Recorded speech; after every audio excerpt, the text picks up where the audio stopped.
President Biden fielded questions from reporters at a marathon news conference on everything from soaring inflation, the stalemate on voting rights legislation, to Americans' anxiety over COVID-19. It was his first formal meeting with the press in 10 months. Jeff Bennett joins me now to discuss where the president's agenda stands and what remains to be accomplished. So hello, Jeff. Let's talk about what the president had to say. What kind of an assessment is he giving himself?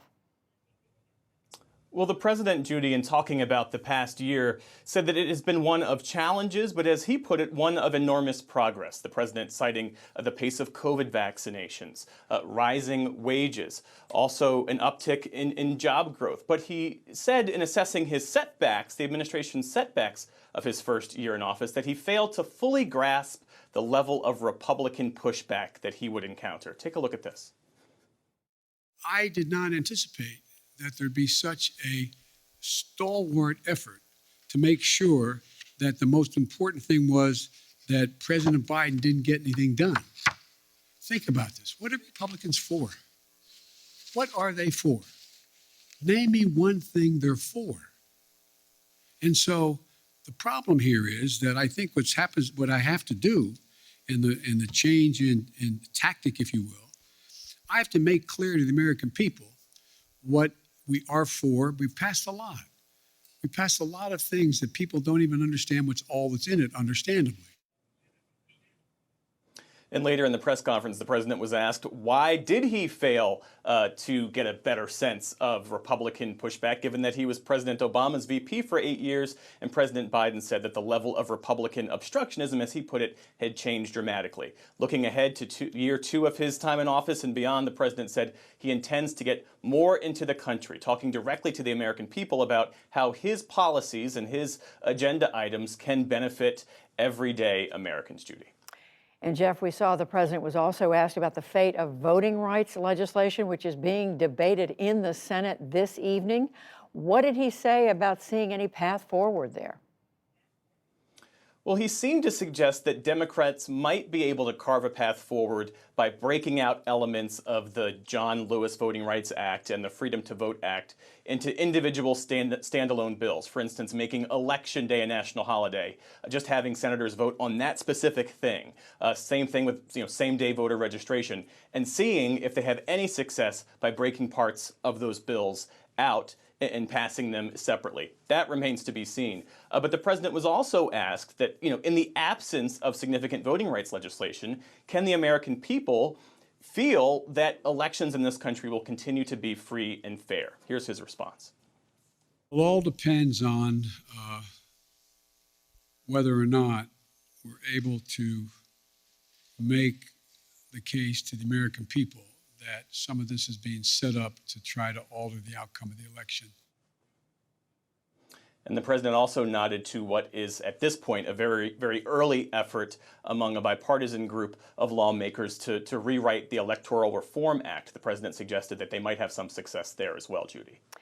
And Jeff, we know the president was also talking about the economy. He said that he has created, under his leadership, 6 million new jobs in America, but he also said he knows that inflation is something he needs to get under control. What did he say about how he plans to do that?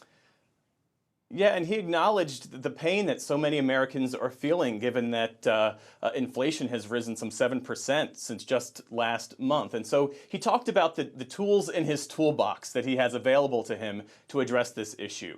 Fed policy, fixing the supply chain. And he also said that he wants to pass parts of his Build Back Better agenda. Take a look. There's a lot we have to do. It's not going to be easy, but I think we can get it done. But it's going to be painful for a lot of people in the meantime. That's why the single best way to take the burden off middle class and working class folks is to pass the Build Back Better piece that are things that they're paying a lot of money for now.